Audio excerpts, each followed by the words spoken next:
कहानी खत्म हुई और ऐसे खत्म हुई कि लोग रो पड़े तालियां बजाते हुए। एक दौर का समापन हुआ। रतन नवल टाटा का देहांत हो गया।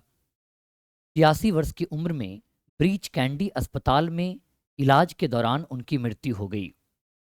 वह एक उद्योगपति थे, लेकिन उद्योगपति के साथ साथ वो समाज सेवी थे, और उन्हें उद्योगपति के बजाय समाज सेवी कहना ज्यादा उचित होगा।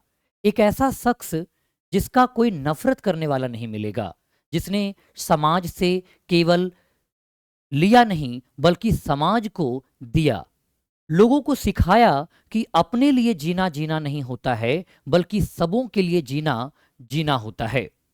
वो कहा करते थे कि अगर अकेले चलना चाहते हो तो तेज चलो, लेकिन अगर सबको साथ लेकर चलना चाहते हो तो धीरे चलो, क्योंकि सबको साथ लेकर चलोगे तभी समाज का विकास होगा, और मानव तो समाज में ही जीवन व्यतीत करता है।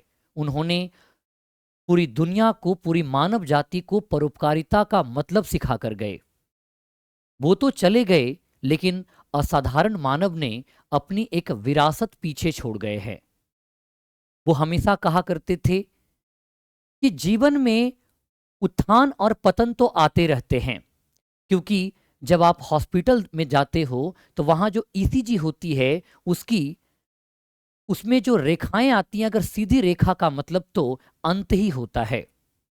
आप अपने जीवन के उत्थान पतन से मत डरिए, हमेशा संघर्ष करते रहिए, क्योंकि अगर जीवन है तो काम तो होगा, और आपको परिश्रम रूप में काम करना चाहिए।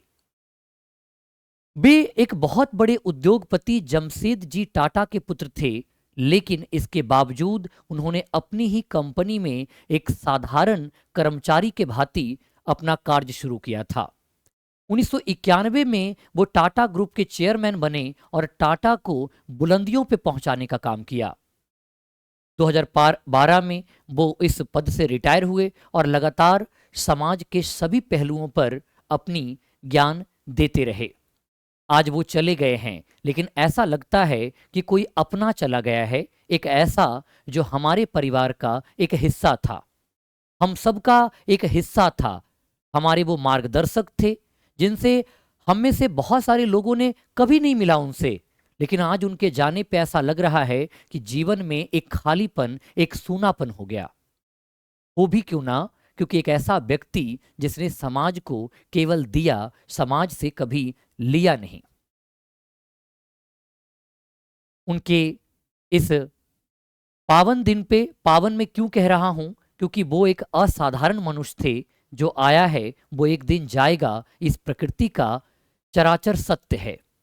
लेकिन आज वो चले गए, उनको भावपूर्ण श्रद्धांजलि पूरे टीम की तरफ से।